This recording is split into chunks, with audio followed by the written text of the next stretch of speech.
हिमालय की गोद में बसा ये देश अपनी सुंदरता और विविधता के लिए दुनिया भर में प्रसिद्ध है। ज्यादातर भारतीयों के दिमाग में नेपाल शब्द आते ही बस एक नेपाली लड़के की इमेज बन जाती है, लेकिन नेपाल बहुत ही विविधता से परिपूर्ण देश है। आज के इस वीडियो में हम नेपाल के बारे में आपको कुछ ऐसी बातें बताएंगे जो आपने पहले कभी नहीं सुनी होगी। तो दोस्तों, इस वीडियो को लास्ट तक जरूर देखिएगा। जब 19वीं और 20वीं शताब्दी में पूरा भारतीय उपमहाद्वीप ब्रिटेन के कब्जे में था, तब नेपाल ही ऐसा देश था जो आजाद था। नेपाल में कोई स्वतंत्रता दिवस नहीं मनाया जाता, क्योंकि नेपाल दुनिया के उन चुनिंदा देशों में से है जो कभी किसी देश का गुलाम नहीं रहा।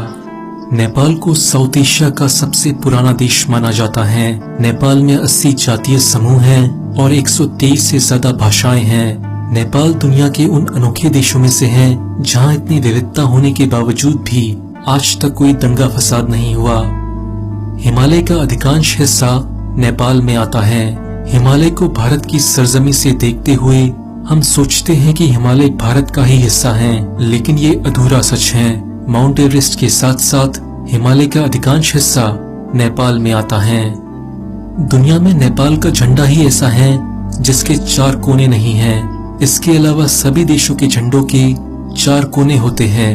नेपाल के झंडे में 2 ट्रायंगल हैं, जिनमें से एक ट्रायंगल हिमालय की पहाड़ियों का प्रतीक है, तो दूसरा ट्रायंगल नेपाल के 2 धर्मों का, हिंदुइज्म और बुद्धिज्म का प्रतीक है। नेपाल दुनिया भर में अपने खूंखार गोरखा सैनिकों के लिए प्रसिद्ध है। गोरखा सैनिकों का मूल सिद्धांत है कि डरपोक होने से ज्यादा अच्छा है मर जाना। भारत की आजादी के समय ब्रिटेन की आर्मी गोरखा की बहादुरी से इतनी प्रभावित हुई कि वो अपने साथ बहुत सारे गोरखास को ब्रिटेन ले गई, और आज भी ब्रिटेन की आर्मी में गोरखास की संख्या 4000 से ज्यादा है। आज इंडियन आर्मी में गोरखा की 7 रेजिमेंट और 40 बटालियन हैं, जिसमें 40,000 से ज्यादा गोरखा भारत की रक्षा करते हैं। अगर गोरखाओं की बहादुरी की बात करें तो ब्रिटिश आर्मी के दीप प्रसाद का नाम तो दुनिया भर में प्रसिद्ध है। उन्होंने 17 सितंबर 2010 की रात को अफगानिस्तान में अकेले ही 30 तालिबानी आतंकवादियों को मार गिराया था, जिसके लिए उन्हें ब्रिटेन की महारानी से मेडल भी मिला था। जहां भारत में लोग मॉडर्न बनने के नाम पर नमस्ते करने की प्रथा को धीरे धीरे छोड़ रहे हैं, वहीं नेपाल में आज भी लोग नमस्ते की मुद्रा में हाथ जोड़कर एक दूसरे का अभिवादन करते हैं। कुछ समय पहले तक नेपाल एक हिंदू राष्ट्र था, लेकिन अब वो एक सेकुलर देश है। गाय नेपाल का राष्ट्रीय जानवर है। नेपाल में गाय को बहुत पूजनीय माना जाता है और उसको मारना और खाना नेपाल में इलीगल है। यही कारण है कि गाय आपको काठमांडू की सड़कों पर घूमती हुई मिल जाएगी। आप सबने एक रहस्यमयी जानवर यति के बारे में तो जरूर सुना होगा। माना जाता है कि ये जानवर नेपाल की पहाड़ियों में रहता है। माउंट एवरेस्ट पर सबसे पहले चढ़ाई करने वाले एडमंड हिलेरी ने भी इस जानवर को खोजने के लिए एक अभियान चलाया था। नेपाल की खूबसूरती का आप इसी बात से अंदाजा लगा सकते हैं कि नेपाल में वर्ल्ड हेरिटेज साइट्स की सबसे ज्यादा डेंसिटी यानी कि घनत्व है। काठमांडू वैली के 15 किलोमीटर के अंदर ही 7 से ज्यादा वर्ल्ड हेरिटेज कल्चरल साइट्स हैं। दुनिया में केवल नेपाल ही ऐसा देश है जहां जिंदा देवी का कॉन्सेप्ट है, जिसे कुमारी कहा जाता है। कुमारी का मतलब नेपाली में वर्जिन होता है।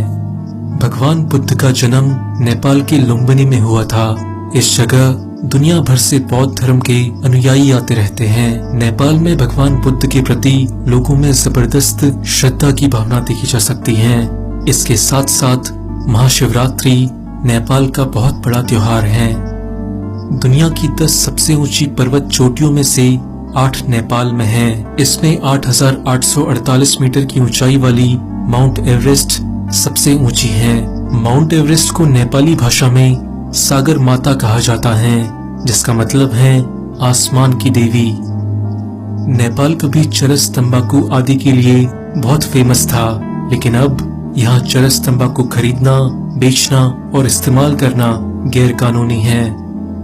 नेपाल में चिड़ियाओं की 870 से ज्यादा स्पीशीज हैं। आप जानकर हैरान होंगे कि चिड़िया की इतनी स्पीशीज तो पूरे यूरोप में भी नहीं पाई जाती। नेपाल दुनिया के उन चुनिंदा देशों में से है जहां आपको बंगाल टाइगर और एक सिंग वाला राइनोसोरस एक साथ देखने को मिलेंगे।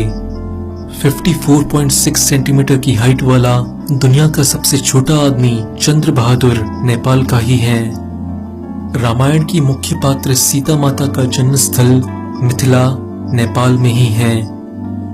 नेपाल का सबसे फेमस फास्ट फूड मोमोज है। जहां भारत में हर हफ्ते संडे को छुट्टी होती है, वहीं नेपाल में हर शनिवार को छुट्टी होती है। दोस्तों, आज के वीडियो में बस इतना ही। आगे आने वाले वीडियोस हम इससे ज्यादा अच्छे बनाएंगे।